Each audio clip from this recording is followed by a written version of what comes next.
ನಮಸ್ಕಾರ ಸ್ನೇಹಿತರೆ, ಇವತ್ತು ನಾವು ಮಲಯಾಳಂ ಲ್ಯಾಂಗ್ವೇಜ್ ಮೂವಿ ತಂಪಾಚಿ ಸ್ಟೋರಿನ ನೋಡೋಣ. ಮೂವಿ ತುಂಬಾ ಇಂಟ್ರೆಸ್ಟಿಂಗ್ ಆಗಿದೆ. ವಿಡಿಯೋನ ಲಾಸ್ಟ್ ವರೆಗೆ ನೋಡಿ. ಇನ್ನು ಮೂವಿ ಸ್ಟಾರ್ಟಿಂಗ್ ನಲ್ಲಿ ಶಿವಾನಿ ಅನ್ನೋ ಹುಡುಗಿನ ತೋರಿಸ್ತಾರೆ. ಈಕೆ ನದಿ ಪಕ್ಕದಲ್ಲಿ ಕೂತು ತನ್ನ ತಂದೆಯ ತಿಥಿ ಪೂಜೆ ಮಾಡ್ತಿರ್ತಾಳೆ. ಇಲ್ಲಿ ನಾವು ಶಿವಾನಿ ಮುಖದ ಮೇಲೆ ಗಾಯಗಳಾಗಿರೋದನ್ನ ನೋಡಬಹುದು. ಶಿವಾನಿ ಪೂಜೆ ಮಾಡ್ತಿದ್ದಾಗ ಅಲ್ಲಿ ಊರಿನ ಕೆಲವು ಧಾರ್ಮಿಕ ವ್ಯಕ್ತಿಗಳು ಬರ್ತಾರೆ. ಇವರು ಶಿವಾನಿನ ತಡಿತಾರೆ. ಆದ್ರೆ ಶಿವಾನಿ ಅವರ ಮಾತು ಕೇಳದೆ ತನ್ನ ಕೆಲಸ ತಾನು ಮಾಡ್ತಾಳೆ. ಈಗ ಶಿವಾನಿ ಪೂಜೆ ಮುಗಿದ ಮೇಲೆ ಮನೆಗೆ ಬಂದು ಸ್ನಾನ ಮಾಡ್ತಾಳೆ. ಶಿವಾನಿ ಮಿರರ್ ಮುಂದೆ ಇದ್ದಾಗ ಆಕೆಗೆ ಮಿರರ್ ನಲ್ಲಿ ತನ್ನ ತಂದೆ ಪ್ರತಿರೂಪ ಕಾಣುತ್ತೆ. ಅವರು ಶಿವಾನಿಗೆ ನಾನು ನಿನ್ನ ಜೊತೆ ಇದ್ದೀನಿ, ನಿನಗೆ ಎಲ್ಲ ಒಳ್ಳೇದಾಗುತ್ತೆ ಅಂತ ಹೇಳ್ತಾರೆ. ಇಲ್ಲಿ ನಮಗೆ ಶಿವಾನಿ ಮತ್ತು ಅವಳ ತಂದೆ ತುಂಬಾ ಕ್ಲೋಸ್ ಆಗಿದ್ರು ಅಂತ ಗೊತ್ತಾಗುತ್ತೆ. ಇಲ್ಲಿ ಶಿವಾನಿ ತನ್ನ ತಂದೆ ಬದುಕಿದ್ದಾಗಿನ ಟೈಮ್ ನೆನೆಸ್ಕೊತಾಳೆ. ಈಗ ಸ್ಟೋರಿ ಹಿಂದಕ್ಕೆ ಹೋಗುತ್ತೆ. ಆಕ್ಚುಲಿ ಶಿವಾನಿ ತಂದೆ ಒಬ್ಬ ಪೂಜಾರಿ ಆಗಿರ್ತಾನೆ ಮತ್ತು ಇವರ ಹೆಸರು ಶಿವ ಆಗಿರುತ್ತೆ. ಈತ ತನ್ನ ಪೂರ್ತಿ ಟೈಮ್ ನ ಗುಡಿಯಲ್ಲಿ ಕಳೆದಿರ್ತಾನೆ ಮತ್ತು ತುಂಬಾ ಧಾರ್ಮಿಕ ವ್ಯಕ್ತಿ ಆಗಿರ್ತಾನೆ. ಇದರಿಂದ ಶಿವ ಮೈ ಮೇಲೆ ದೇವರು ಬರ್ತಿರುತ್ತೆ ಮತ್ತು ಅವರು ಗುಡಿಯಲ್ಲಿ ನೃತ್ಯ ಮಾಡ್ತಿರ್ತಾರೆ. ಜನ ಕೂಡ ಶಿವನ ತುಂಬಾ ನಂಬ್ತಿರ್ತಾರೆ. ಆದ್ರೆ ಗುಡಿಯಲ್ಲಿ ಪೂಜಾರಿ ಕೆಲಸ ಮಾಡ್ತಿದ್ದರಿಂದ ಇವರ ಫೈನಾನ್ಷಿಯಲ್ ಕಂಡೀಷನ್ ಚೆನ್ನಾಗಿರಲ್ಲ. ಈಗ ಶಿವ ಪೂಜೆ ಎಲ್ಲ ಮುಗಿದ ಮೇಲೆ ಮನೆಗೆ ಬರ್ತಾನೆ. ಅವರು ಟೈರ್ಡ್ ಆಗಿದ್ದರಿಂದ ಹೊರಗೆ ಸ್ನಾನ ಮಾಡಲು ಹೋಗ್ತಿರ್ತಾರೆ. ಆಗ ಶಿವಾನಿ ಹೊರಗೆ ತುಂಬಾ ಚಳಿ ಇದೆ, ಅದಕ್ಕೆ ನೀವು ನದಿಗೆ ಸ್ನಾನಕ್ಕೆ ಹೋಗಬೇಡಿ, ನಾನು ಇಲ್ಲೇ ಬಿಸಿ ನೀರು ಮಾಡಿಕೊಡ್ತೀನಿ ಅಂತ ಹೇಳ್ತಾಳೆ. ಆದ್ರೆ ಶಿವ ನದಿಯಲ್ಲಿ ಸ್ನಾನ ಮಾಡಿದ್ರೆ ಮಾತ್ರ ನನಗೆ ಸ್ನಾನ ಅನಿಸೋದು, ಅದು ನಿನಗೆ ಅರ್ಥ ಆಗಲ್ಲ, ಇದು ಪರಂಪರೆ ಅಂತ ಹೇಳ್ತಾನೆ. ಈಗ ಆತ ಅಲ್ಲಿಂದ ನದಿಗೆ ಸ್ನಾನ ಮಾಡಲು ಹೋಗ್ತಾನೆ. ಈಗ ಸ್ಟೋರಿ ಪ್ರೆಸೆಂಟ್ ಡೇಗೆ ಬರುತ್ತೆ. ಇಲ್ಲಿ ಶಿವಾನಿ ತನ್ನ ತಂದೆಯ ಸಾಮಾನುಗಳನ್ನ ನೋಡ್ತಾಳೆ. ಇದೇ ಬಟ್ಟೆ ಧರಿಸಿ ಅವಳ ತಂದೆ ದೇವರ ನೃತ್ಯ ಮಾಡ್ತಿರ್ತಾನೆ. ಸ್ಟೋರಿ ಮತ್ತೆ ಪಾಸ್ಟ್ ಗೆ ಹೋಗುತ್ತೆ. ಇಲ್ಲಿ ಶಿವಾನಿ ತನ್ನ ಗ್ರಾಜುಯೇಷನ್ ಕಂಪ್ಲೀಟ್ ಮಾಡಿರ್ತಾಳೆ. ಅದಕ್ಕೆ ಆಕೆ ಯಾವುದಾದ್ರೂ ಜಾಬ್ ಮಾಡಿ ಹಣ ಸಂಪಾದನೆ ಮಾಡಬೇಕು ಮತ್ತು ತನ್ನ ತಂದೆಗೆ ಹೆಲ್ಪ್ ಮಾಡಬೇಕು ಅಂತ ಯೋಚನೆ ಮಾಡ್ತಾಳೆ. ಅದಕ್ಕೆ ಆಕೆ ಒಂದು ಜಾಬ್ಗೆ ಅಪ್ಲಿಕೇಶನ್ ಹಾಕ್ತಾಳೆ. ಕೆಲವು ದಿನಗಳ ನಂತರ ಆಕೆಗೆ ಜಾಬ್ ಇಂಟರ್ವ್ಯೂಗಾಗಿ ಲೆಟರ್ ಬರುತ್ತೆ. ಆಕೆ ಅದನ್ನ ನೋಡಿ ತುಂಬಾ ಖುಷಿ ಆಗ್ತಾಳೆ. ಈಗ ನಮಗೆ ಅದೇ ಊರಿನಲ್ಲಿದ್ದ ಪ್ರಕಾಶ್ ಅನ್ನೋ ಹುಡುಗನನ್ನ ತೋರಿಸ್ತಾರೆ. ಆಕ್ಚುಲಿ ಪ್ರಕಾಶ್ ಮತ್ತು ಶಿವಾನಿ ರಿಲೇಷನ್ ಆಗಿರ್ತಾರೆ ಮತ್ತು ಇವರು ಒಬ್ಬರನ್ನೊಬ್ಬರು ಇಷ್ಟಪಡ್ತಿರ್ತಾರೆ.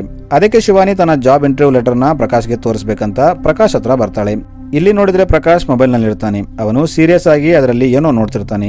ಅದಕ್ಕೆ ಶಿವಾನಿ ಅವನನ್ನ ಚಿಡಾಯಿಸ್ತಾಳೆ. ಆಗ ಪ್ರಕಾಶ್ ಮೊಬೈಲ್ ಕೆಳಗೆ ಬಿದ್ದು ಒಡೆದು ಹೋಗುತ್ತೆ. ಆಗ ಪ್ರಕಾಶ್ ಶಿವಾನಿ ಹಿಂದೆ ಬೀಳ್ತಾನೆ. ಆದ್ರೆ ಶಿವಾನಿ ಓಡಿ ಪ್ರಕಾಶ್ ತಾಯಿ ಹಿಂದೆ ಬಚ್ಚಿಟ್ಕೋತಾಳೆ. ಇಲ್ಲಿ ಪ್ರಕಾಶ್ ತಾಯಿ ನೀನು ಯಾಕೆ ಅವಳ ಹಿಂದೆ ಬಿದ್ದಿದ್ಯಾ ಅಂತ ಕೇಳ್ತಾಳೆ. ಅದಕ್ಕೆ ಪ್ರಕಾಶ್ ಈಕೆ ನನ್ನ ಮೊಬೈಲ್ ಒಡೆದು ಹಾಕಿದ್ದಾಳೆ ಅಂತ ಹೇಳ್ತಾನೆ. ಆಗ ಪ್ರಕಾಶ್ ತಾಯಿ ಶಿವಾನಿ ಒಳ್ಳೆ ಕೆಲಸ ಮಾಡಿದ್ದಾಳೆ, ಯಾವಾಗ ನೋಡಿದ್ರು ಮೊಬೈಲ್ ನಲ್ಲಿ ಇರ್ತೀಯ, ನಾನು ನಿನ್ನ ಮೊಬೈಲ್ ನ ಹೊಡಿಬೇಕು ಅಂದ್ಕೊಂಡಿದ್ದೆ, ಆದ್ರೆ ನನ್ನ ಸೊಸೆ ಆ ಕೆಲಸ ಮಾಡಿದ್ದಾಳೆ ಅಂತ ಹೇಳ್ತಾಳೆ.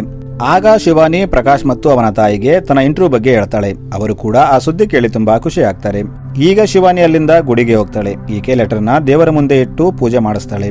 ಆಗ ಪೂಜಾರಿ ಚಿಂತೆ ಮಾಡಬೇಡ, ಈ ಉದ್ಯೋಗ ಖಂಡಿತ ನಿನಗೆ ಸಿಗುತ್ತೆ ಅಂತ ಹೇಳ್ತಾನೆ. ಈಗ ಶಿವಾನಿ ಹೊರಗೆ ಬಂದಾಗ ಅಲ್ಲಿ ಸೂರ ಅನ್ನೋ ವ್ಯಕ್ತಿ ಇರ್ತಾನೆ. ಈತ ಶಿವಾನಿನ ನೋಡ್ತಿರ್ತಾನೆ. ಅವನನ್ನ ನೋಡಿ ಶಿವಾನಿಗೆ ಆಕ್ವರ್ಡ್ ಫೀಲ್ ಆಗುತ್ತೆ. ಆಕೆ ಅಲ್ಲಿಂದ ಮುಂದೆ ಹೋಗ್ತಾಳೆ. ಆಕೆ ಅಲ್ಲಿಂದ ಹೋಗ್ತಿದ್ದಾಗ ಯಾರೋ ಆಕೆಯನ್ನ ಫಾಲೋ ಮಾಡ್ತಿರೋ ತರ ಅನಿಸುತ್ತೆ. ಆಗ ಶಿವಾನಿ ಹಿಂದೆ ತಿರುಗಿ ನೋಡ್ತಾಳೆ. ಅಲ್ಲಿ ನೋಡಿದ್ರೆ ಪ್ರಕಾಶ್ ಇರ್ತಾನೆ. ಶಿವಾನಿ ಟೆನ್ಷನ್ ನಲ್ಲಿರೋದನ್ನ ನೋಡಿ ಪ್ರಕಾಶ್ ಏನಾಯ್ತು ಅಂತ ಕೇಳ್ತಾನೆ. ಅದಕ್ಕೆ ಶಿವಾನಿ ಟೆಂಪಲ್ ಮುಂದೆ ಸೂರ ಇದ್ದ, ಅವನು ನನ್ನೇ ನೋಡ್ತಿದ್ದ ಅಂತ ಹೇಳ್ತಾಳೆ. ಅದಕ್ಕೆ ಪ್ರಕಾಶ್ ಅದಕ್ಕೆ ಯಾಕೆ ಎಷ್ಟು ಟೆನ್ಷನ್, ಅವನು ಸುಮ್ಮನೆ ನೋಡ್ತಿರ್ತಾನೆ ಅಂತ ಹೇಳ್ತಾನೆ. ಆಮೇಲೆ ಪ್ರಕಾಶ್ ಸೈಕಲ್ ಮೇಲೆ ಕೂತ್ಕೋ, ನಾನು ನಿನ್ನ ಮನೆಗೆ ಬಿಡ್ತೀನಿ ಅಂತ ಹೇಳ್ತಾನೆ. ಇವರು ಮಾತಾಡ್ತಿದ್ದಾಗ ಅಲ್ಲಿ ಸೂರ ಬರ್ತಾನೆ. ಶಿವಾನಿ ಸೂರನ ನೋಡಿ ಅಲ್ಲಿಂದ ಹೋಗ್ಬಿಡ್ತಾಳೆ. ಆಗ ಪ್ರಕಾಶ್ ಸೂರನ ಕರ್ಕೊಂಡು ಒಂದು ಹೋಟೆಲ್ ಹತ್ರ ಬಿಡ್ತಾನೆ. ಇಲ್ಲಿ ಸೂರ ಹೋಟೆಲ್ ಓನರ್ಗೆ ಮೀನು ಮಾರ್ತಾನೆ. ಸೂರ ಮೀನಿನ ದುಡ್ಡು ಕೇಳಿದಾಗ ಓನರ್ ನನ್ನ ಹತ್ರ ಈಗ ದುಡ್ಡಿಲ್ಲ, ನಾಳೆ ಕೊಡ್ತೀನಿ ಅಂತ ಹೇಳ್ತಾನೆ. ಅದಕ್ಕೆ ಸೂರ ನಿನ್ನ ಸಾಲ ಜಾಸ್ತಿ ಆಯ್ತು, ನಾಳೆ ನನಗೆ ನನ್ನ ಎಲ್ಲ ಹಳೆ ಬಾಕಿ ಕೂಡ ಬೇಕು, ಇಲ್ಲಾಂದ್ರೆ ನೆಟ್ಟಗಿರಲ್ಲ ಅಂತ ಹೇಳ್ತಾನೆ. ಇಲ್ಲಿ ನಮಗೆ ಊರಲ್ಲಿ ಸೂರ ಅಂದ್ರೆ ಯಾರಿಗೂ ಇಷ್ಟ ಇಲ್ಲ ಅಂತ ಗೊತ್ತಾಗುತ್ತೆ. ಇನ್ನೊಂದು ಕಡೆ ಮುರುಗನ್ ಅನ್ನೋ ವ್ಯಕ್ತಿ ಶಿವಾನಿ ತಂದೆ ಶಿವ ಹತ್ರ ಬರ್ತಾನೆ. ಈತ ಶಿವಾಗೆ ಸಾಲ ಕೊಟ್ಟಿರ್ತಾನೆ. ಅದಕ್ಕೆ ಮುರುಗನ್ ನೀನು ಸಾಲ ತಗೊಂಡು ತುಂಬಾ ದಿನ ಆಯ್ತು, ಅಸಲು ಬಡ್ಡಿ ಏನು ಕೊಟ್ಟಿಲ್ಲ, ಆದ್ರೆ ಊರಲ್ಲಿ ಎಲ್ಲರೂ ನಿನಗೆ ಮರ್ಯಾದೆ ಕೊಡ್ತಾರೆ ಅಂತ ನಾನು ಸುಮ್ಮನಿದ್ದೆ, ಆದ್ರೆ ಈಗ ನನಗೆ ನನ್ನ ಹಣ ಬೇಕು ಅಂತ ಹೇಳ್ತಾನೆ. ಅದಕ್ಕೆ ಶಿವ ನಾಳೆ ನಾನು ನಿಮ್ಮ ಸಾಲ ತೀರಿಸ್ತೀನಿ ಅಂತ ಹೇಳ್ತಾನೆ. ಆದ್ರೆ ಮುರುಗನ್ ಕೇಳದೆ ಇವತ್ತು ನನಗೆ ನನ್ನ ಹಣ ಸಿಗದಿದ್ದರೆ ಇಲ್ಲಿಂದ ಹೋಗಲ್ಲ ಅಂತ ಹೇಳ್ತಾನೆ. ಆಗ ಅಲ್ಲಿ ಶಿವಾನಿ ಬರ್ತಾಳೆ. ಆಗ ಮುರುಗನ್ ಆಕೆಗೆ ನಿನ್ನ ತಂದೆ ನಿನ್ನ ಎಜುಕೇಶನ್ಗಾಗಿ ನನ್ನ ಹತ್ರ ಸಾಲ ತಗೊಂಡಿದ್ದ, ಆದ್ರೆ ಈಗ ನೋಡಿದ್ರೆ ವಾಪಸ್ ಕೊಡ್ತಿಲ್ಲ, ನೀನಾದ್ರೂ ವಾಪಸ್ ಕೊಡು ಅಂತ ಹೇಳ್ತಾನೆ. ಅದಕ್ಕೆ ಶಿವಾನಿ ಮನೆಯೊಳಗೆ ಹೋಗಿ ಇದ್ದ ಎಲ್ಲ ಹಣ ತಂದು ಮುರುಗನ್ಗೆ ಕೊಡ್ತಾಳೆ ಮತ್ತು ಉಳಿದ ದುಡ್ಡನ್ನ ಆದಷ್ಟು ಬೇಗ ಕೊಟ್ಬಿಡ್ತೀವಿ ಅಂತ ಹೇಳ್ತಾಳೆ. ಮುರುಗನ್ ಅಲ್ಲಿಂದ ಹೋದ್ಮೇಲೆ ಶಿವ ಆಕೆಗೆ ಅದು ಮನೆ ಖರ್ಚಿಗಾಗಿದ್ದ ದುಡ್ಡು, ಅದನ್ನ ಯಾಕೆ ಕೊಟ್ಟೆ ಅಂತ ಕೇಳ್ತಾನೆ. ಅದಕ್ಕೆ ಶಿವಾನಿ ಚಿಂತೆ ಮಾಡಬೇಡಿ, ಅದು ನಿಮ್ಮ ದುಡ್ಡಲ್ಲ, ಆ ದುಡ್ಡನ್ನ ಪ್ರಕಾಶ್ ನನಗೆ ಕೊಟ್ಟಿದ್ದ ಅಂತ ಹೇಳ್ತಾಳೆ. ಆಮೇಲೆ ಶಿವಾನಿ ತನ್ನ ತಂದೆಗೆ ತನ್ನ ಜಾಬ್ ಇಂಟರ್ವ್ಯೂ ಬಗ್ಗೆ ಹೇಳ್ತಾಳೆ. ಇದನ್ನ ಕೇಳಿ ಶಿವ ತುಂಬಾ ಖುಷಿ ಆಗ್ತಾನೆ. ಆದ್ರೆ ಎಷ್ಟು ದೂರ ಹೋಗಿ ಒಬ್ಬಳೆ ಕೆಲಸ ಮಾಡೋದು ಅವಸರಣ ಅಂತ ಕೇಳ್ತಾನೆ.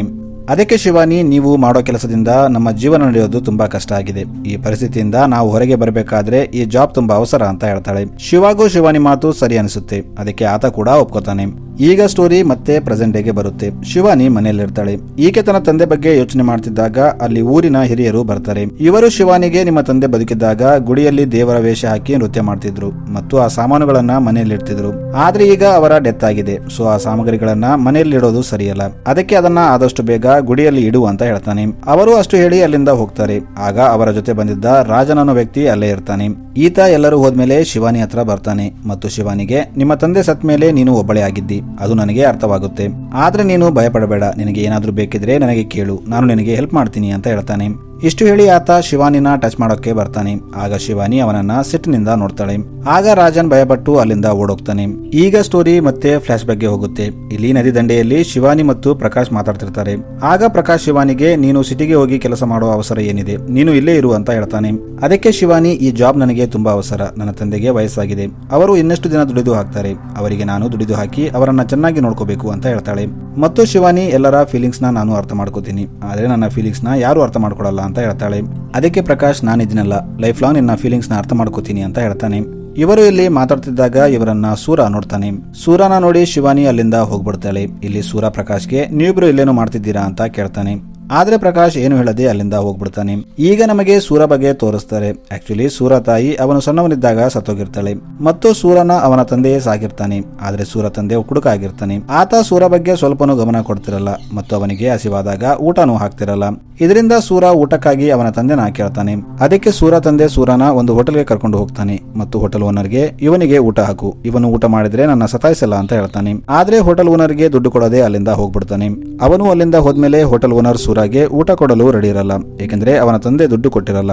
ಆಗ ಅಲ್ಲೇ ಇದ್ದ ಶಿವ ಹೋಟೆಲ್ ಓನರ್ಗೆ ಸೂರಾಗೆ ಊಟ ಹಾಕು, ಅವನ ಬಿಲ್ನ ನಾನು ಕೊಡ್ತೀನಿ ಅಂತ ಹೇಳ್ತಾನೆ. ಇದರಿಂದ ಸೂರಾಗೆ ಶಿವ ಮೇಲೆ ಗೌರವ ಬರುತ್ತೆ. ಆತ ತನ್ನ ತಂದೆಗಿಂತ ಜಾಸ್ತಿ ಶಿವನ ನಂಬ್ತಿರ್ತಾನೆ. ಆದ್ರೆ ಊರಿನ ಜನ ಸೂರ ಪರಿಸ್ಥಿತಿಯನ್ನ ಅರ್ಥ ಮಾಡ್ಕೋತಿರಲ್ಲ. ಅದಕ್ಕೆ ಸೂರ ಎಲ್ಲರಿಂದ ದೂರ ಇರ್ತಾನೆ ಮತ್ತು ಯಾವತ್ತೂ ನಗ್ತಿರಲ್ಲ. ಅದಕ್ಕೆ ಊರಿನ ಜನ ಸೂರಾಗೆ ಅಸುರ ಅಂತ ಹೆಸರಿಟ್ಟಿರ್ತಾರೆ. ಈಗಿಂದ ಸೂರ ಶಿವನ ತುಂಬಾ ಹಚ್ಕೋತಾನೆ. ಹೀಗೆ ಟೈಮ್ ಕಳೆಯುತ್ತೆ. ಸೂರ ಈಗ ದೊಡ್ಡವನಾಗ್ತಾನೆ. ಒಂದು ದಿನ ಶಿವ ಗುಡಿಯಲ್ಲಿ ನೃತ್ಯ ಮಾಡ್ತಿದ್ದಾಗ ಅಲ್ಲಿ ಸೂರ ಬರ್ತಾನೆ. ಈತ ಶಿವಗೆ 500 ರೂಪಾಯಿ ಕೊಡ್ತಾನೆ. ಆದ್ರೆ ಶಿವ ಅದನ್ನ ತಗೋತಿರಲ್ಲ. ಅದಕ್ಕೆ ಸೂರ ನೀವು ದೇವರನ್ನ ನಂಬ್ತಿದ್ರೆ ಇದನ್ನ ತಗೊಳ್ಳಿ ಅಂತ ಹೇಳ್ತಾನೆ. ಇಲ್ಲಿ ಶಿವಗೆ ಬೇರೆ ಆಪ್ಷನ್ ಇಲ್ಲದೆ ಆತ ದುಡ್ಡು ತಗೋತಾನೆ, ಏಕೆಂದ್ರೆ ಆತನ ಫೈನಾನ್ಷಿಯಲ್ ಕಂಡೀಷನ್ ಕೂಡ ಸರಿ ಇರಲ್ಲ. ಆಕ್ಚುಲಿ ಸೂರಾಗೆ ಶಿವ ಮನೆ ಪರಿಸ್ಥಿತಿ ಗೊತ್ತಿರುತ್ತೆ. ಅದಕ್ಕೆ ಅವನು ಶಿವಗೆ ತನ್ನ ಕೈಲಾದ ಹೆಲ್ಪ್ ಮಾಡಬೇಕು ಅನ್ಕೋತಾನೆ. ಈಗ ಶಿವ ಅಲ್ಲಿಂದ ತನ್ನ ಮನೆಗೆ ಬರ್ತಾನೆ. ಇಲ್ಲಿ ಶಿವಾನಿ ತನ್ನ ತಂದೆಗೆ ನಾಳೆ ನಾನು ಇಂಟರ್ವ್ಯೂಗೆ ಹೋಗ್ತೀನಿ ಅಂತ ಹೇಳ್ತಾಳೆ. ಅದಕ್ಕೆ ಶಿವ ನೀನೊಬ್ಬಳೇ ಅಲ್ಲಿಗೆ ಹೋಗೋದು ಸರಿಯಲ್ಲ, ಅದು ತುಂಬಾ ದೊಡ್ಡ ಊರು ಅಂತ ಹೇಳ್ತಾನೆ. ಆದ್ರೆ ಶಿವಾನಿ ಕೇಳದೆ ನಾನು ಒಬ್ಬಳೇ ಹೋಗ್ತೀನಿ ಅಂತ ಹೇಳ್ತಾಳೆ. ಆಗ ಶಿವ ಕೂಡ ಸರಿ ಹೋಗಿ ಬಾ ಅಂತ ಹೇಳ್ತಾನೆ. ಈಗ ಮಾರನೇ ದಿನ ಬೆಳಗ್ಗೆ ಪ್ರಕಾಶ್ ಶಿವಾನಿನ ಬೋಟ್ ಸ್ಟಾಪ್ ಹತ್ರ ಕರ್ಕೊಂಡು ಬಂದು ಬಿಡ್ತಾನೆ. ಶಿವಾನಿ ಅಲ್ಲಿಂದ ಬಸ್ ಸ್ಟಾಪ್ ಗೆ ಹೋಗ್ತಾಳೆ ಮತ್ತು ಬಸ್ ಸೇರಿ ಇಂಟರ್ವ್ಯೂ ನಡೀತಿದ್ದ ಆಫೀಸ್ಗೆ ಬರ್ತಾಳೆ. ಇಲ್ಲಿ ಶಿವಾನಿ ರಿಸೆಪ್ಷನಿಸ್ಟ್ಗೆ ಲೆಟರ್ ಕೊಟ್ಟಾಗ ಆಕೆ ಶಿವಾನಿನ ಮ್ಯಾನೇಜರ್ ರೂಮ್ಗೆ ಕಳಿಸ್ತಾಳೆ. ಇಲ್ಲಿ ಮ್ಯಾನೇಜರ್ ಶಿವಾನಿಗೆ ಕೆಲವೊಂದು ಕ್ವಶನ್ ನ ಕೇಳ್ತಾನೆ ಮತ್ತು ಒಂದು ಟಾಸ್ಕ್ ಮಾಡುವಂತೆ ಹೇಳ್ತಾನೆ. ಶಿವಾನಿ ಅದನ್ನ ಕಂಪ್ಲೀಟ್ ಮಾಡೋಕೆ ಟೈಮ್ ಆಗುತ್ತೆ. ಕಂಪನಿಯಲ್ಲಿದ್ದ ಎಲ್ಲ ಎಂಪ್ಲಾಯೀಸ್ ತಮ್ಮ ಡ್ಯೂಟಿ ಟೈಮ್ ಮುಗಿದಿದ್ದರಿಂದ ಅಲ್ಲಿಂದ ಹೋಗ್ಬಿಡ್ತಾರೆ. ಇಲ್ಲಿ ಶಿವಾನಿ ಮತ್ತು ಮ್ಯಾನೇಜರ್ ಮಾತ್ರ ಇರ್ತಾರೆ. ಇಲ್ಲಿ ಮ್ಯಾನೇಜರ್ ಶಿವಾನಿನ ವಿಚಿತ್ರವಾಗಿ ನೋಡ್ತಿರ್ತಾನೆ. ಅವನು ರಿಸೆಪ್ಷನ್ ಅಲ್ಲಿದ್ದ ಲ್ಯಾಂಡ್ಲೈನ್ ರಿಸೀವರ್ ನ ಕೆಳಗಿಡ್ತಾನೆ ಮತ್ತು ಮೆಲ್ಲಗೆ ಶಿವಾನಿ ಕಡೆ ಬರ್ತಿರ್ತಾನೆ. ಸೀನ್ ಇಲ್ಲಿಗೆ ಕಟ್ಟಾಗಿ ಶಿವಾನಿ ತಂದೆನ ತೋರಿಸ್ತಾರೆ. ಈತ ಟೈಮ್ ಆದ್ರೂ ತನ್ನ ಮಗಳು ಇನ್ನು ಮನೆಗೆ ಬಂದಿಲ್ಲ ಅಂತ ಟೆನ್ಷನ್ ತಗೋತಿರ್ತಾನೆ. ಆಮೇಲೆ ಆತ ಪ್ರಕಾಶ್ ಹತ್ರ ಹೋಗಿ ಶಿವಾನಿ ಇಂಟರ್ವ್ಯೂಗೆ ಹೋದವಳು ಇನ್ನೂ ಮನೆಗೆ ಬಂದಿಲ್ಲ ಅಂತ ಹೇಳ್ತಾನೆ. ಇದನ್ನ ಕೇಳಿ ಪ್ರಕಾಶ್ ನೀವು ಚಿಂತೆ ಮಾಡಬೇಡಿ, ನಾನು ಹೋಗಿ ನೋಡ್ತೀನಿ ಅಂತ ಹೇಳ್ತಾನೆ. ಆದ್ರೆ ಅದೇ ಟೈಮಲ್ಲಿ ಶಿವ ಮೈ ಮೇಲೆ ದೇವರು ಬರ್ತಾರೆ. ಆತ ಕಡ ಹಿಡಿದು ಓಡೋಕೆ ಸ್ಟಾರ್ಟ್ ಮಾಡ್ತಾನೆ. ಏಕೆಂದ್ರೆ ದೇವರು ಮೈ ಮೇಲೆ ಬಂದಿದ್ದರಿಂದ ಶಿವಗೆ ಶಿವಾನಿ ಜೊತೆ ಏನೋ ಕೆಟ್ಟದ್ದು ನಡೀತಾ ಇದೆ ಅಂತ ಅನಿಸುತ್ತೆ. ಊರವರು ಪೂಜಾರಿ ಓಡ್ತಿದ್ದನ್ನ ನೋಡಿ ಪ್ರಕಾಶ್ಗೆ ಅವರು ಯಾಕೆ ಓಡ್ತಿದ್ದಾರೆ ಅಂತ ಕೇಳ್ತಾರೆ. ಅದಕ್ಕೆ ಪ್ರಕಾಶ್ ಶಿವಾನಿ ಇಂಟರ್ವ್ಯೂಗೆ ಹೋದವಳು ಇನ್ನೂ ಮನೆಗೆ ಬಂದಿಲ್ಲ ಅಂತ ಹೇಳ್ತಾನೆ. ಅದಕ್ಕೆ ಊರವರು ಕೂಡ ಶಿವಾನಿ ಎಲ್ಲಿ ಹೋಗಿರಬಹುದು ಅಂತ ಯೋಚನೆ ಮಾಡ್ತಾರೆ. ಈಗ ಪೂಜಾರಿ ತನ್ನ ಮನೆ ಮುಂದೆ ನಿಂತು ಆ ಕಡದಿಂದ ತನ್ನ ತಲೆಗೆ ಹುಡುಕುತ್ತಿರ್ತಾನೆ. ಆಗ ಊರವರು ಬಂದು ಅವರನ್ನ ಮನೆಯೊಳಗೆ ಬಿಡೋಕೆ ಹೋಗ್ತಿರ್ತಾರೆ. ಏಕೆಂದ್ರೆ ಕಡದಿಂದ ಏಟು ಬಿದ್ದು ಪೂಜಾರಿ ತಲೆಯಿಂದ ರಕ್ತ ಬರುತ್ತಿರುತ್ತೆ. ಆಗ ಪೂಜಾರಿ ಜೋರಾಗಿ ಕೂಗ್ತಾನೆ. ಆಗ ಶಿವಾನಿ ಮನೆ ಒಳಗಿಂದ ಹೊರಗೆ ಬಂದು ತನ್ನ ತಂದೆನ ಒಳಗೆ ಕರ್ಕೊಂಡು ಹೋಗ್ತಾಳೆ. ಇಲ್ಲಿ ಈಕೆ ತನ್ನ ತಂದೆ ಪರಿಸ್ಥಿತಿ ನೋಡಿ ತುಂಬಾ ಅಳ್ತಾಳೆ. ಶಿವಾನಿ ಅಳೋಕೆ ಇನ್ನೊಂದು ಕಾರಣ ಇರುತ್ತೆ. ಆಕ್ಚುಲಿ ನಿನ್ನೆ ಇಂಟರ್ವ್ಯೂಗೆ ಹೋಗಿದ್ದ ಕಂಪನಿಯಲ್ಲಿ ಶಿವಾನಿ ಜೊತೆ ಅತ್ಯಾಚಾರ ಆಗಿರುತ್ತೆ. ಇದು ಪೂಜಾರಿಗೆ ಗೊತ್ತಾದಾಗ ಆತ ತುಂಬಾ ಅಳ್ತಾನೆ. ಇಲ್ಲಿ ಅಪ್ಪ ಮಗಳು ಇಬ್ಬರು ತುಂಬಾ ದುಃಖ ಆಗ್ತಾರೆ. ಈಗ ಈ ವಿಚಾರ ಊರಲ್ಲೆಲ್ಲ ಗೊತ್ತಾಗುತ್ತೆ. ಅದಕ್ಕೆ ಊರಲ್ಲಿ ಶಿವಾನಿ ಬಗ್ಗೆ ಕೆಟ್ಟದಾಗಿ ಮಾತಾಡೋಕೆ ಸ್ಟಾರ್ಟ್ ಮಾಡ್ತಾರೆ. ಈಗ ಸ್ಟೋರಿ ಮತ್ತೆ ಪ್ರೆಸೆಂಟ್ ಡೇಗೆ ಬರುತ್ತೆ. ಇಲ್ಲಿ ರಾತ್ರಿ ಆದಾಗ ಮುರುಗನ್ ಶಿವಾನಿ ಮನೆಗೆ ಬರ್ತಾನೆ. ಈತ ಶಿವಾನಿಗೆ ನಿಮ್ಮ ತಂದೆ ನನ್ನಿಂದ ಸಾಲ ತಗೊಂಡಿದ್ರು, ಆದ್ರೆ ಅದನ್ನ ತೀರಿಸದೆ ಸತ್ತೋದ್ರು. ಆದ್ರೆ ನಾನು ಈ ಸಾಲ ಎಲ್ಲ ಮನ್ನಾ ಮಾಡ್ತೀನಿ. ಅದಕ್ಕೆ ನನಗೊಂದು ಷರತ್ತು ಇದೆ. ಅದೇನೆಂದರೆ ಸಾಲ ಮನ್ನಾ ಆಗ್ಬೇಕಾದ್ರೆ ನೀನು ನನ್ನ ಜೊತೆ ಟೈಮ್ ಸ್ಪೆಂಡ್ ಮಾಡಬೇಕು ಅಂತ ಹೇಳ್ತಾನೆ. ಇದನ್ನ ಕೇಳಿ ಶಿವಾನಿಗೆ ತುಂಬಾ ಕೋಪ ಬರುತ್ತೆ. ಆಕೆ ಒಳಗೆ ಹೋಗಿ ತನ್ನ ತಂದೆಯ ಕತ್ತಿ ತಗೊಂಡು ಬರ್ತಾಳೆ ಮತ್ತು ಮುರುಗನ್ಗೆ ನನ್ನ ಜೊತೆ ನನ್ನ ದೇವರಿದ್ದಾರೆ, ನೀನು ಇಲ್ಲಿಂದ ಹೋಗಿಲ್ಲ ಅಂದ್ರೆ ನಾನು ನಿನ್ನ ಸಾಯಿಸ್ಬಿಡ್ತೀನಿ ಅಂತ ಹೇಳ್ತಾಳೆ. ಇದರಿಂದ ಮುರುಗನ್ ಭಯದಿಂದ ಅಲ್ಲಿಂದ ಓಡೋಗ್ತಾನೆ. ಇನ್ನು ಮಾರನೇ ದಿನ ಬೆಳಗ್ಗೆ ಈ ವಿಷಯ ಸೂರಾಗೆ ಗೊತ್ತಾದಾಗ ಆತ ಮುರುಗನ್ಗೆ ನೀನು ಇನ್ನೊಂದು ಸಲ ಇಂಥ ಕೆಲಸ ಮಾಡಿದ್ರೆ ನಾನು ನಿನ್ನ ಸಾಯಿಸ್ಬಿಡ್ತೀನಿ ಅಂತ ಹೇಳ್ತಾನೆ. ಇನ್ನೊಂದು ಕಡೆ ಶಿವಾನಿ ಪ್ರಕಾಶ್ ಹತ್ರ ಹೋಗ್ತಾಳೆ. ಶಿವಾನಿ ದಾರಿಯಲ್ಲಿ ಹೋಗ್ತಿದ್ದಾಗ ಊರಿನ ಜನ ಆಕೆ ಬಗ್ಗೆ ಕೆಟ್ಟದಾಗಿ ಕಾಮೆಂಟ್ ಮಾಡ್ತಿರ್ತಾರೆ. ಇದನ್ನ ಕೇಳಿ ಶಿವಾನಿಗೆ ತುಂಬಾ ಬೇಜಾರಾಗುತ್ತೆ. ಆದ್ರೆ ಆಕೆ ಅಲ್ಲಿಂದ ಪ್ರಕಾಶ್ ಮನೆಗೆ ಬರ್ತಾಳೆ. ಇಲ್ಲಿ ಪ್ರಕಾಶ್ ತಾಯಿ ಇರ್ತಾಳೆ. ಆಕೆ ಶಿವಾನಿನ ನೋಡಿ ಏನು ಹೇಳೋದಿಲ್ಲ. ಮೊದಲು ತುಂಬಾ ಪ್ರೀತಿಯಿಂದ ಮಾತಾಡ್ತಿದ್ದ ಪ್ರಕಾಶ್ ತಾಯಿ ಈಗ ಚೇಂಜ್ ಆಗಿರ್ತಾಳೆ. ಆಕೆ ಪ್ರಕಾಶ್ನ ಹೊರಗೆ ಕರೀತಾಳೆ. ಅಲ್ಲಿ ಪ್ರಕಾಶ್ ಬರ್ತಾನೆ. ಆಗ ಶಿವಾನಿ ಪ್ರಕಾಶ್ಗೆ ನನ್ನ ತಂದೆ ಸತ್ತು 1 ತಿಂಗಳಾಯ್ತು, ನೀನು ನನ್ನ ನೋಡಕ್ಕೆ ಯಾಕೆ ಬಂದಿಲ್ಲ ಅಂತ ಕೇಳ್ತಾಳೆ. ಅದಕ್ಕೆ ಪ್ರಕಾಶ್ ನಾನು ಬ್ಯುಸಿ ಆಗಿದ್ದೆ ಅಂತ ಹೇಳ್ತಾನೆ. ಆಗ ಶಿವಾನಿ ನೀನು ನನ್ನ ಲವ್ ಮಾಡ್ತಿದ್ಯಾ ಇಲ್ವಾ ಅಂತ ಕೇಳ್ತಾಳೆ. ಅದಕ್ಕೆ ಪ್ರಕಾಶ್ ನೀನು ನನ್ನ ಜೀವನದಿಂದ ದೂರ ಹೋಗು ಅಂತ ಹೇಳ್ತಾನೆ. ಪ್ರಕಾಶ್ ಹೇಳಿದ ಈ ಮಾತನ್ನ ಕೇಳಿ ಶಿವಾನಿಗೆ ಶಾಕ್ ಆಗುತ್ತೆ. ಇದೆಲ್ಲ ಒಂದೇ ಘಟನೆಯಿಂದ ಚೇಂಜ್ ಆಗಿರುತ್ತೆ. 1 ತಿಂಗಳ ಹಿಂದೆ ತನ್ನ ಮದುವೆ ಆಗ್ತೀನಿ ಅಂತಿದ್ದ ಪ್ರಕಾಶ್ ಚೇಂಜ್ ಆಗಿರ್ತಾನೆ. ಊರವರೆಲ್ಲ ಪೂಜಾರಿ ಮಗಳಂತಾನು ನೋಡದೆ ಆಕೆ ಬಗ್ಗೆ ಕೆಟ್ಟದಾಗಿ ಮಾತಾಡ್ತಿರ್ತಾರೆ. ಇಲ್ಲಿ ಶಿವಾನಿ ಅಷ್ಟಕ್ಕೂ ಇದರಲ್ಲಿ ನನ್ನ ತಪ್ಪು ಏನಿದೆ ಅಂತ ಯೋಚನೆ ಮಾಡ್ತಾಳೆ. ಅವತ್ತು ಮ್ಯಾನೇಜರ್ ಶಿವಾನಿನ ಅತ್ಯಾಚಾರ ಮಾಡಿದ ಮೇಲೆ ಆಕೆನ ಕೊಲ್ಲಬೇಕು ಅಂತ ಟ್ರೈ ಮಾಡಿರ್ತಾನೆ. ಆದ್ರೆ ಶಿವಾನಿ ಅವನಿಂದ ತಪ್ಪಿಸ್ಕೊಂಡು ಬಂದಿರ್ತಾಳೆ. ಆದ್ರೆ ಆಕೆ ನಾನು ಬದುಕಿದ್ದಕ್ಕಿಂತ ಸತ್ತರೆ ಚೆನ್ನಾಗಿತ್ತು ಅಂತ ಯೋಚನೆ ಮಾಡ್ತಾಳೆ. ಈಗ ರಾತ್ರಿ ಆದಾಗ ಅಲ್ಲಿ ಊರಿನ ಮುಖಂಡರು ಬರ್ತಾರೆ. ಇವರು ಗುಡಿಯಲ್ಲಿದ್ದ ದೇವಿಯ ಸಾಮಗ್ರಿಗಳನ್ನ ತಗೊಂಡು ಹೋಗೋಕೆ ಬಂದಿರ್ತಾರೆ. ಇದನ್ನ ನೋಡಿದ ಶಿವಾನಿಗೆ ತುಂಬಾ ಕೋಪ ಬರುತ್ತೆ. ಅದಕ್ಕೆ ಆಕೆ ಕತ್ತಿ ಹಿಡಿದು ಇದು ನನ್ನ ದೇವರ ವಸ್ತು, ಇದು ನನಗೆ ಸಂಬಂಧಪಟ್ಟದ್ದು, ಇದನ್ನ ನಾನು ಯಾರಿಗೆ ಕೊಡಲ್ಲ, ಆದ್ರೆ ದೇವರು ಬಂದು ಕೇಳಿದ್ರೆ ಕೊಡ್ತೀನಿ ಅಂತ ಹೇಳ್ತಾಳೆ. ಈಗ ನಮಗೆ ಶಿವಾನಿ ತಂದೆ ಸಾಯೋ ಮುಂಚೆ ನಡೆದ ಘಟನೆ ತೋರಿಸ್ತಾರೆ. ಆಕ್ಚುಲಿ ಒಂದು ದಿನ ಪೂಜಾರಿ ಗುಡಿಯಲ್ಲಿ ಪೂಜೆ ಮಾಡ್ತಿದ್ದಾಗ ಅವರ ಮೈ ಮೇಲೆ ದೇವರು ಬರುತ್ತೆ ಮತ್ತು ಅದು ತುಂಬಾ ಅಗ್ರೆಸಿವ್ ಆಗಿರುತ್ತೆ. ಯಾರೇ ತಡೆದರೂ ಅದು ನಿಲ್ತಿರಲ್ಲ. ಆದ್ರೆ ಮಾರನೇ ದಿನ ಬೆಳಗ್ಗೆ ನದಿ ದಂಡೆಯಲ್ಲಿ ಪೂಜಾರಿ ಹಣ ಸಿಗುತ್ತೆ ಮತ್ತು ಅದರ ಪಕ್ಕದಲ್ಲಿ ಇನ್ನೊಂದು ಡೆಡ್ ಬಾಡಿ ಇರುತ್ತೆ. ಆದ್ರೆ ಪೂಜಾರಿ ಕೊಲೆ ಹೇಗಾಯ್ತು ಅಂತ ಯಾರಿಗೂ ಗೊತ್ತಿರಲ್ಲ. ಆಗ ಅಲ್ಲಿ ಸೂರ ಬರ್ತಾನೆ. ಈತ ಪೂಜಾರಿ ಡೆಡ್ ಬಾಡಿ ನೋಡಿ ತುಂಬಾ ದುಃಖ ಆಗ್ತಾನೆ. ಈಗ ಸ್ಟೋರಿ ಮತ್ತೆ ಪ್ರೆಸೆಂಟ್ ಡೇಗೆ ಬರುತ್ತೆ. ಶಿವಾನಿ ಮನೆಯಲ್ಲಿದ್ದಾಗ ಅಲ್ಲಿ ಸೂರ ಬರ್ತಾನೆ. ಈತ ಕಿರಣಿ ಸಾಮಾನು ತಂದಿರ್ತಾನೆ. ಆದ್ರೆ ಶಿವಾನಿ ಎಲ್ಲರೂ ತನ್ನಿಂದ ಏನೋ ಎಕ್ಸ್ಪೆಕ್ಟ್ ಮಾಡ್ಕೊಂಡು ಬರ್ತಿದ್ದಾರೆ. ಸೂರ ಕೂಡ ಅದೇ ರೀತಿ ಬಂದಿರಬಹುದು ಅನ್ಕೋತಾಳೆ ಮತ್ತು ಅವನು ತಂದ ಸಾಮಾನು ಮುಟ್ಟಲ್ಲ. ಇನ್ನು ಅವನಿಗೆ ನನಗೆ ಯಾರ ಹೆಲ್ಪ್ ಬೇಡ ಅಂತ ಹೇಳ್ತಾಳೆ. ಆಗ ಸೂರ ಶಿವಾನಿಗೆ ನೀನು ಯಾರ ಹೆಲ್ಪ್ ಇಲ್ಲದೆ ಇರಬಹುದು, ಅದು ನನಗೆ ಗೊತ್ತು, ಏಕೆಂದರೆ ನಿನ್ನ ತಂದೆ ಸತ್ತ ಮೇಲೆ ನಿನ್ನ ಜವಾಬ್ದಾರಿ ನಂದು ಅಂತ ಹೇಳ್ತಾನೆ. ಮತ್ತು ಇಲ್ಲಿ ಸೂರ ಶಿವಾನಿಗೆ ನಿನ್ನ ತಂದೆ ಹೇಗೆ ಸತ್ರು ಅಂತ ನನಗೆ ಗೊತ್ತು, ಅವರು ಸತ್ತಾಗ ನಾನು ಅಲ್ಲೇ ಇದ್ದೆ ಅಂತ ಹೇಳ್ತಾನೆ. ಮತ್ತು ಇಲ್ಲಿ ಸೂರ ಶಿವಾನಿಗೆ ಒಂದು ಫ್ಲಾಶ್ ಬ್ಯಾಕ್ ಹೇಳ್ತಾನೆ. ಆಕ್ಚುಲಿ ಶಿವಾನಿ ಜೊತೆ ಬಲಾತ್ಕಾರ ಮಾಡಿದ ಮ್ಯಾನೇಜರ್ ಶಿವಾನಿ ತನ್ನಿಂದ ತಪ್ಪಿಸಿಕೊಂಡು ಹೋಗಿದ್ದನ್ನ ನೋಡಿ ಟೆನ್ಷನ್ ತಗೋತಾನೆ. ಏಕೆಂದರೆ ಮ್ಯಾನೇಜರ್ ಶಿವಾನಿ ಯಾರಿಗಾದ್ರೂ ತಾನು ಆಕೆ ಜೊತೆ ಮಾಡಿದ್ದು ಹೇಳಿದ್ರೆ ತನಗೆ ಜೈಲಾಗುತ್ತೆ ಅಂತ ಭಯಪಡ್ತಿರ್ತಾನೆ. ಮತ್ತು ಆತ ಶಿವಾನಿ ಕೊಟ್ಟ ರೆಸ್ಯೂಮ್ ನಿಂದ ಆಕೆ ಅಡ್ರೆಸ್ ತಗೊಂಡು ಆಕೆ ಮನೆಗೆ ಬರ್ತಾನೆ. ಶಿವಾನಿ ಮನೆಯಲ್ಲಿ ಒಬ್ಬಳೇ ಇರ್ತಾಳೆ. ಇನ್ನು ಶಿವಾನಿ ತಂದೆ ಗುಡಿಯಲ್ಲಿರ್ತಾರೆ. ಅದಕ್ಕೆ ಮ್ಯಾನೇಜರ್ ಇದೇ ಟೈಮ್ ಅಂದ್ಕೊಂಡು ಶಿವಾನಿನ ಸಾಯಿಸೋಕೆ ಹೋಗ್ತಾನೆ. ಆದ್ರೆ ಶಿವಾನಿ ಆತನಿಂದ ತಪ್ಪಿಸ್ಕೊಂಡು ಗುಡಿಗೆ ಬರ್ತಾಳೆ. ಇಲ್ಲಿ ಪೂಜಾರಿ ಮೈ ಮೇಲೆ ದೇವರು ಬಂದಿರುತ್ತೆ. ಆಗ ಆತನಿಗೆ ಶಿವಾನಿನ ಯಾರೋ ಕೊಲ್ಲೋಕೆ ಬಂದಿದ್ದಾರೆ ಅಂತ ಗೊತ್ತಾಗುತ್ತೆ.